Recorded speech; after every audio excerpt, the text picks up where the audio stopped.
Hello and welcome to another episode of Intune.training, the place to learn how to use Microsoft Intune, the Steve and Adam Show with Ben and Jake and special guest Spencer Shumway. Again, welcome back, Spencer. Thank you.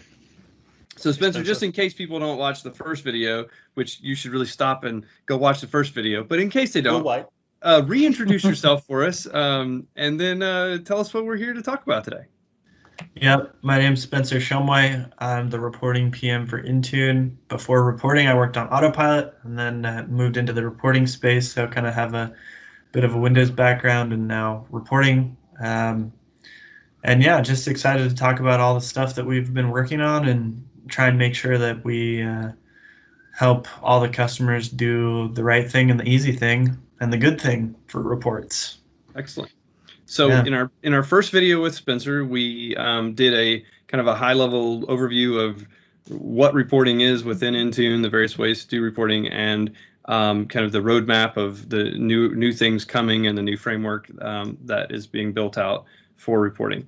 And so we felt like it made sense to break this into a kind of a beginner and semi-advanced version. And so this is the advanced session where we're going to kind of get in deeper and look at code samples on how to actually programmatically interact with the reporting graph or the graph API in general. But the what do we call it? The export API? Yeah, the export API specifically.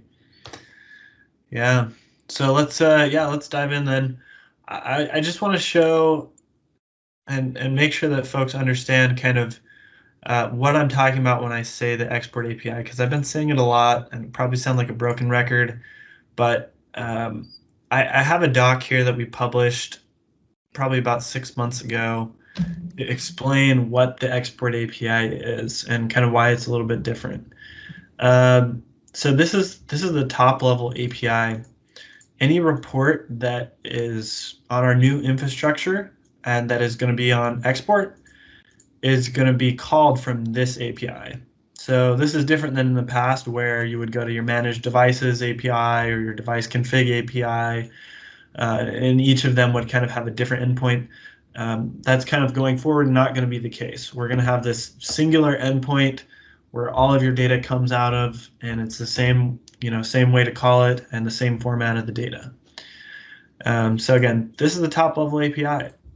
It's in beta right now. We're looking to make it available in V1 sometime in the next month or two. So should be V1 soon.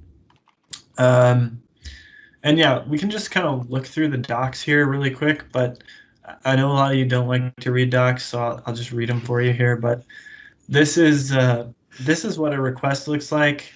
And you basically make a post request to this endpoint with this type of a body.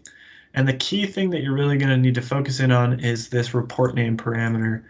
And this report name is actually specifying what report you want. So yeah, you're going to want to know like what are the options here. And to know that, we actually published those here.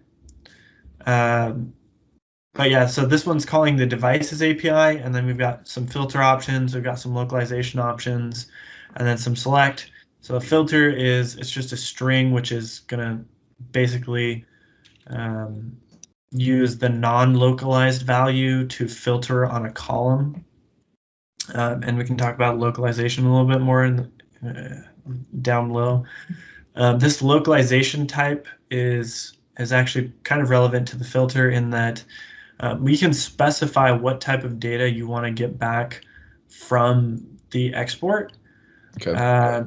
And an example of this looks like this. So in our traditional export from the new infrastructure, when you request, so if you look up here, we request OS. So when you receive the CSV file back, you're actually not going to just have the OS column. You're going to have the OS and the OS loc column. And what these columns actually mean, it's basically like this is the true column name, and these are the true column values in our backend.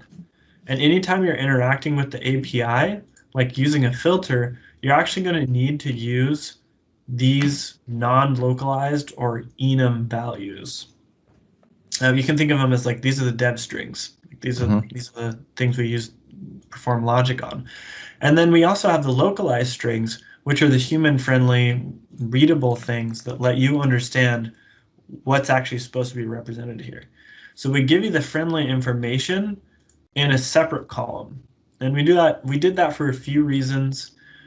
Mainly, we didn't want to like obfuscate your ability to take an enum value and put it into the API as a filter parameter. If we just gave you the true column name with the mapped values, you would never be able to figure out how to filter. You basically have to go network sniff somewhere like our UI and see how we do it there. But we wanted to kind of be a little bit more transparent with how that's happening now. So that's like kind of the traditional way of doing that. And again, I explained that here. We give you a couple different values. So we give you where are the value names? Yeah. So if you submit this value or you submit no value for a localization type, it's just going to by default take this behavior. This is the default behavior. So maybe we can flip over to Ben's tenant really quick and just show what that looks like. Sure. Give me 1 second. All right. I am in a tenant. And before we start on that, so real quick question. So you're referring to, and even in the last video, we referred to reports throughout. And so this is the export API that exports reports. And just want to clarify that when we say report, we're just exporting an extract of a specific data set in a CSV format. This isn't like you're a report in the sense of like it being a manager ready Power BI or SSRS or some pretty thing. It's just a zipped up data set that so we're just getting an offline version of a table, basically, kind of. Yeah, that's a good call out. Yeah, so if you navigate through the UI, you'll find different places that have monitor tabs like we have here. So this is the monitor for devices, and you'll come in, you'll find kind of any of these pre-built reports as we call them, but may or may not fall into your definition of a report. But they're essentially data tables. So when we're talking about an export, we're exporting a table of data. One of the reports that is available via the new export API and is on our new infrastructure, as you can tell by the fact that it's searchable, filterable, sortable, all that good, is this non-compliant devices report. So when we click export, let me still share my screen and we can come back in a second because I do want to talk about the logic really quick. Sorry. Yeah, sure. Let me share my screen. So yeah, talking about the loc, I'll show you what this looks like. But basically, if you don't enter any values, you're just going to get this by default for any localizable column. Although we've added last sprint, we added this new parameter here called replace localizable values, which gives you the experience that a lot of customers expect, which is we give you the true column name, but we give you the friendly string names. And the reason that I think a lot of customers really want this is because when they're exporting their data, they're actually doing it to take it out of Intune, not to go back and interact with Intune again. So like when you're taking this to Power BI, it's kind of annoying that your OS field is just a bunch of numbers. And you can probably make some mappings or do some stuff manually there, but customers were really just wanting kind of a native experience where this comes in as the case. So you'll notice here, like, although we give you the Windows value here instead of 1, this isn't the true value on the back end. But if you're taking this out and for your own reporting purposes, that doesn't really matter to you. So you kind of so you're basically you're taking what essentially is two tables in the back end. You've got one that's your distinct IDs, and you've got one that's all the related data, so parent-child relationship. You're getting rid of the cross-ref table that joins those together, and you're just merging and saying, we don't need the ID now, we just want the value. Yeah, basically. I mean, yeah, you can think of it that way. So Yeah, so that's that. And then there's the select here. This one's also important. This is how you select which columns of the report you want. Mm-hmm. And so the kind of the relevant question that comes up then is, well, how do I know which columns are available? And to do that, we've actually documented here, and which I have here, all the reports that are available today. So I say, these are the report name parameters, which is what you provide as your first initial parameter to say which report you want. This is the report it maps to in the UI. And then we also give what attributes are available as part of that report. So we give you the attributes and we give you the filter options.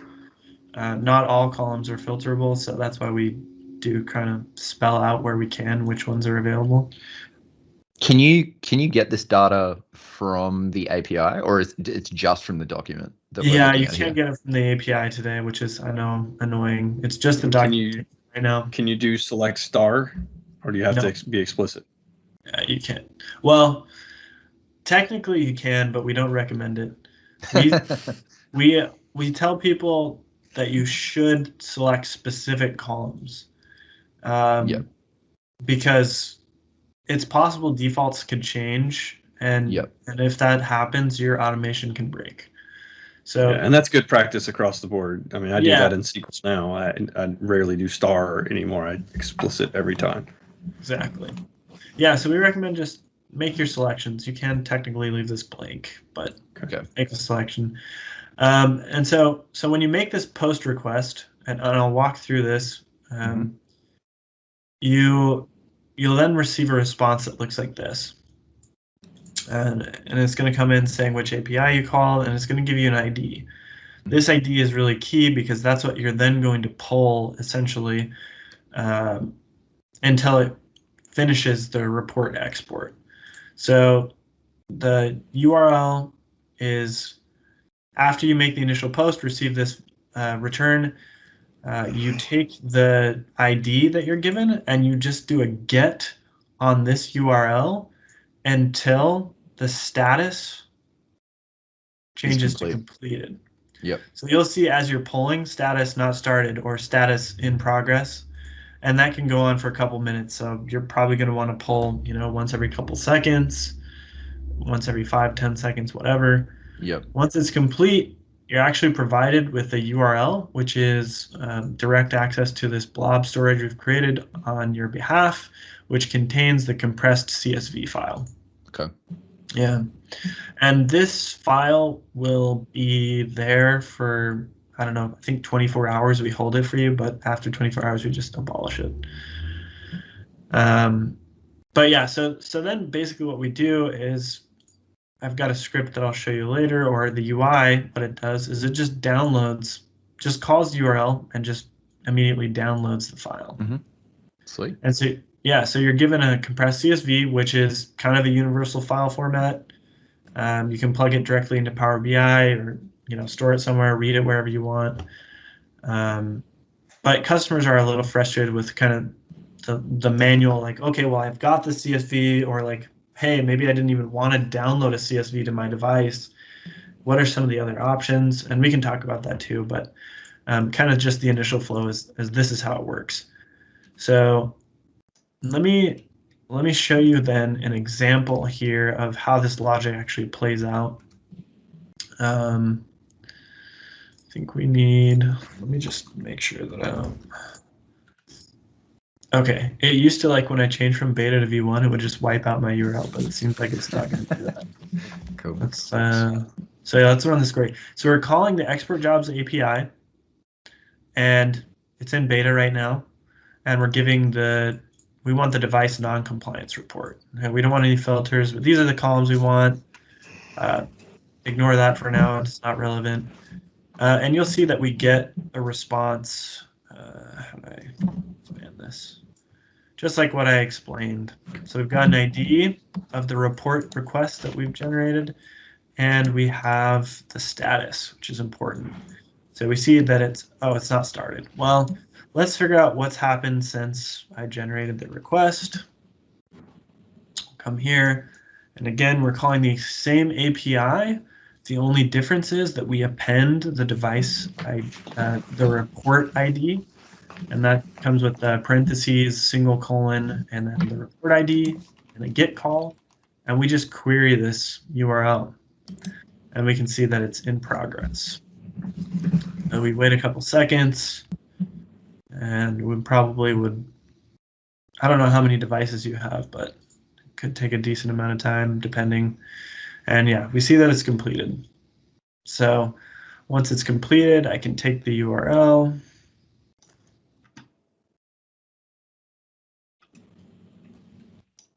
And now I have your devices right here. And we've seen the same behavior in the, and we referenced it in the last video, and then we did a video, Jake and I did a video on this, I believe, or one of us, the feature updates report.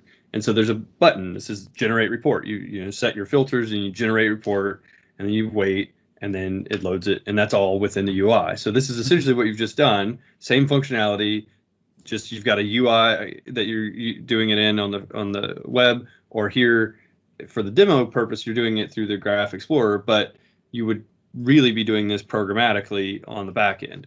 Right, so right. Just kind of putting those pieces together for folks. Yeah, and it's similar to what the UI does, but it's actually a little different.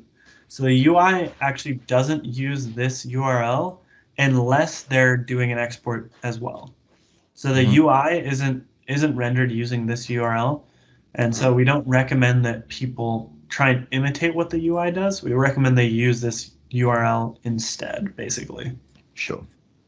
Because the UI actually returns paged values rather than the entire data set. And as you can see from what I just pulled up, we actually just have the entire dump of the data that took like 30 seconds or less.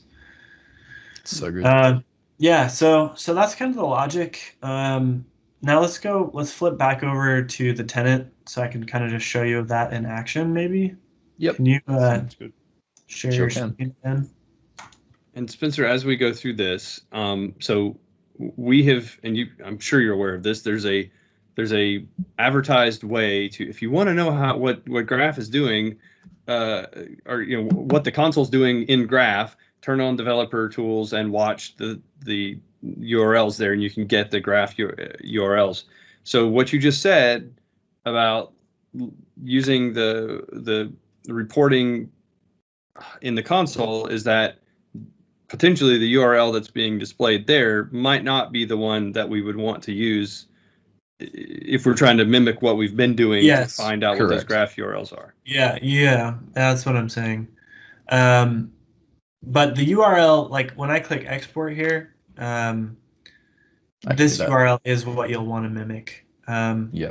I need to try and turn on developer tools though. Can you turn? I can't. The hotkey doesn't work. That's cool. Let me drive. You just tell me what to do. There you go. Just go to network. Yeah. Cool.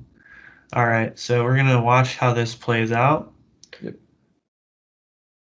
Okay. So these are just UI things. We can ignore those. And I did this earlier today, and I had to hit stop on the record, and then I had to hit record again for it to work. Well, I don't know if it's going to work. All right. Yet. No, it hasn't. It hasn't started it.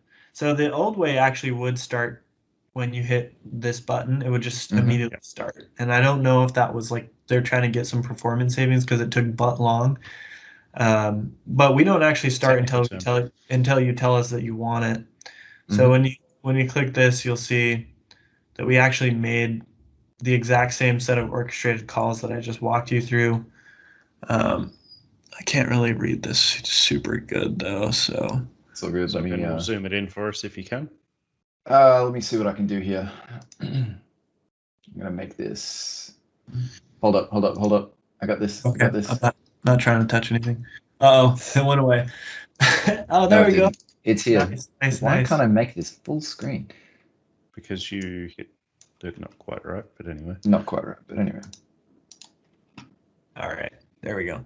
So that's the options, and then you want to do the one above it. So this is the post, yeah? Yeah, that's the post, and you can see the body where we make, again, specific select call. It's the exact same, and then you would notice that it starts Sorry. Do you have the ability to zoom that in, Ben, like control wheel mouse? Yeah. Look at that. We can Yes, teach Ben that. things. No, you can't. Yay! Yeah, and then you can see that we actually start pulling the API with the ID. Let's see if we can see the status here or the response. Yeah. Yep. Let me bring Well, this across. yeah, I would usually beautify this, but Can you Yeah, beautify that's it fine. in the there we go. console? Status, yeah, see in progress. In progress, yeah. And we're gonna have in progress until I think the last one where you see the pull. Yeah. This will probably say completed. Should say completed. Yep, there we just go. that. And then we make the call. Yeah, cool. Okay. So yeah, it's exactly the same logic that our UI uses, which is kind of cool. But again, we're not. It's the UI export. It's not the actual paging UI. So it's a separate place that you're going to need to go for that. Let me kind of take back control here really quick. Yeah, sure. I'll just. I've got a script here that I can share out as well. This is just a super simple one where we follow the exact same set of logic. We're using the Microsoft Graph Intune module, which makes the auth pretty easy. Like you can see, Is it using MCell now? No. I have no idea. It's still using 8 or Ben. Yeah, very good. Yeah, I have no idea. So, but yeah, we can. I don't care. No. Yes. He didn't write this. Yes. He doesn't own it. Leave him alone. Yeah, so you can see that we that's what's important. We follow the same thing. We create the post body, targeting the export jobs URL, and then we pull using a GET request on the ID with ID as the parameter.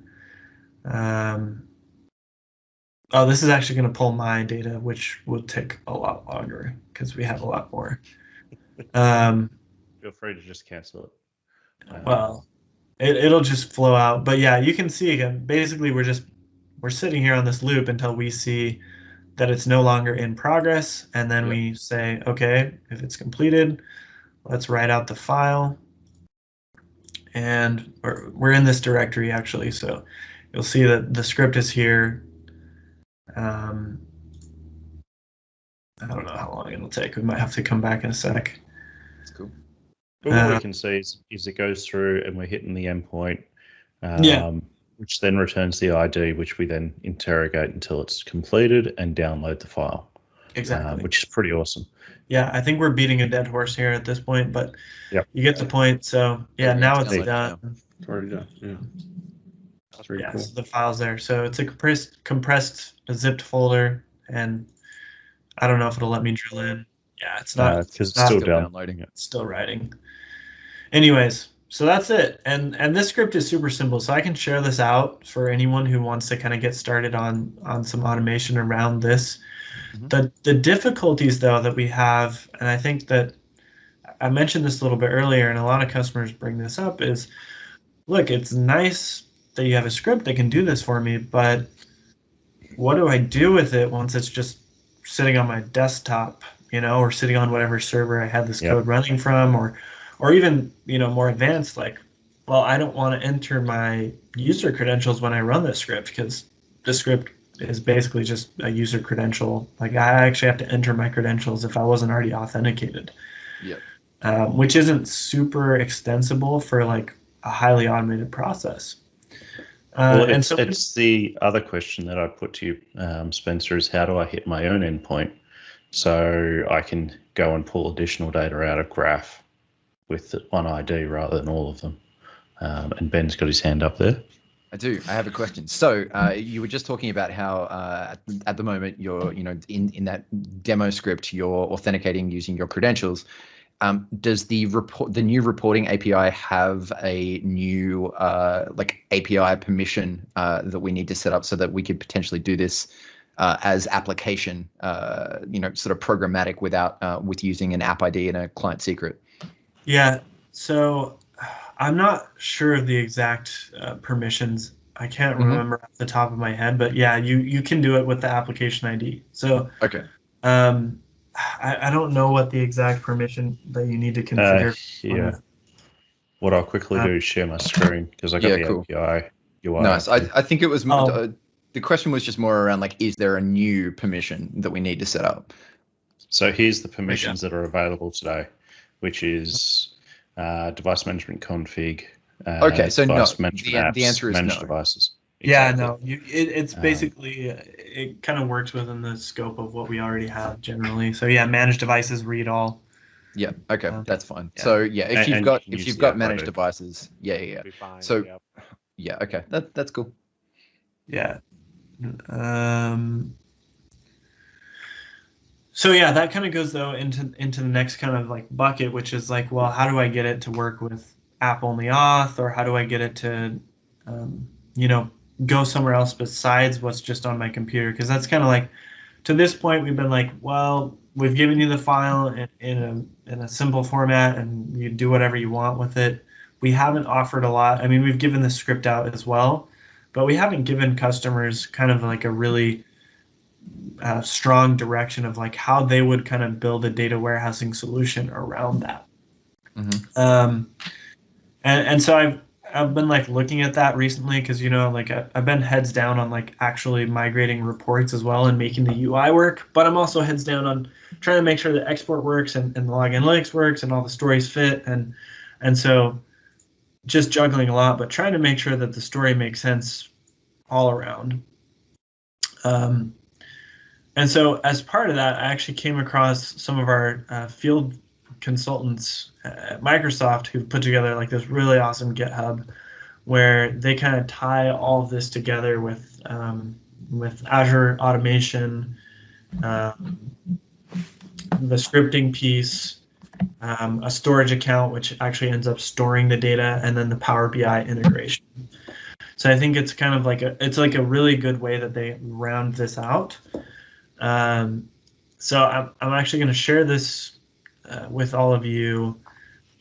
It's in the video, obviously, but I think we can probably attach it. And then just kind of importantly, like we can talk through just the high level of what they've discussed. But just really key to note is they actually give a step-by-step guide right in this GitHub. And like if you click download, it actually gives you this presentation that I'm looking at.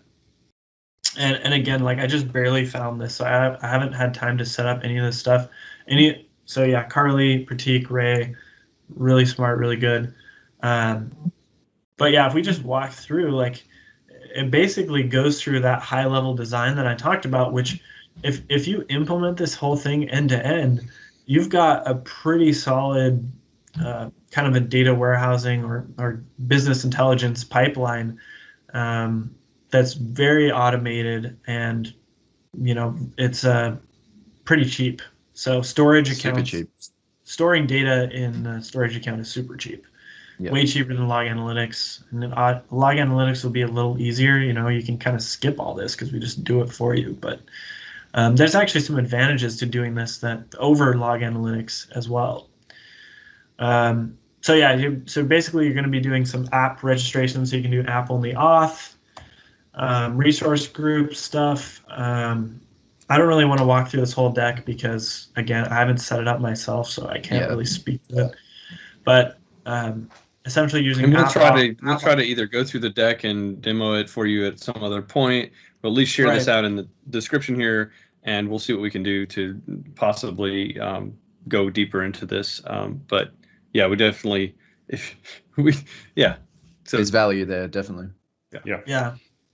Yeah, so just like high level, using a runbook to run a PowerShell script that used the app auth to create the export request, take that CSV, plug it into your storage account, and then you directly link to your storage account from Power BI. Super easy. And then you can actually publish. You can actually publish the Power BI report and just share it out. So it's really easy to maintain, I think, once you have like a pipeline like this set up. And I think you all can dive in a little bit more and give some more details on that coming forward. Yeah, nice. But yeah, just really cool. So look at this. Like I said, I think we're kind of at the beginning stages of how we make sure that the automation story for the new infra is really where it's at, where it needs to be for customers. But a lot of folks in the field and a lot of the MVP community are like really filling out the story there to make sure that we have the right thing going for the customers. Nice. Excellent. Well, this is really exciting stuff, because I think that it really is going to open some doors for making some of this stuff easier. From what you said in the previous video, and now, like, the idea that we're just going to have better accessibility to more data natively very soon. I think that's awesome. That's very appealing. I think it's going to, like you said before, I think that's going to unblock a lot of folks that have been waiting for that type of stuff. I mean, the idea that, like, so right now we're in the process of migrating, or at least trying to move into the cloud, trying to at least be, getting co-managed at a very minimum, right? Well, so config manager is still very appealing, because I get full inventory and I can report on this stuff and I can do all these things. But you've already, like, okay, I can get rid of group policies because I can do Intune policies. I can get rid of WSUS because I can do Windows Update for Business. So you start checking off all these workloads, and reporting is one of those big workloads that's not part of co-management technically, but it's one of those things that is the reason why you would hang on to co-management, because it's better than what currently exists on the Intune side for many customers. And so I think this is a great story, because it really is going to help reduce, yet again, another on-premises dependency for a lot of customers. Yeah, definitely. Yeah, and I would say, like, there's a couple pieces to that too. Like, we are improving reporting as far as like performance and coverage and all that, but the coverage piece is like a whole nother beast. It's like, I can build the great infrastructure and the availability and the performance and all that, but if they're not collecting the app inventory, if the apps team is not doing that, it doesn't really matter. So I think we're kind of pursuing both of these in parallel as well, where it's like, we need to obviously have the infrastructure that can support modern day data warehousing, ETL type workloads, monitoring, alerting type workloads. But we also need to have the data sets that can support those scenarios as well. Because if we don't have the data sets, it's like, what does it even matter? Like, so we're really, really kind of pushing again on some of the big workloads being apps and updates. The most important thing, as told to us by a pretty sizable survey of customers as of 2 weeks ago, was Windows updates, followed by compliance and config policy, followed by app installation and app inventory, and then device inventory. So those like 4 pieces are like just the really big ones. And again, that's where we're kind of focusing our main energies, I'd say. But yeah, I think a lot of good to go, and a lot of work ahead of us. So thanks for having me on, and I'm sure that your questions will help, and this video will help. Excellent. Well, thanks for coming back. We definitely appreciate it. And looking forward to all the new stuff coming out. Yeah, indeed. Thanks for stopping by. See you guys. Bye. Bye. Bye.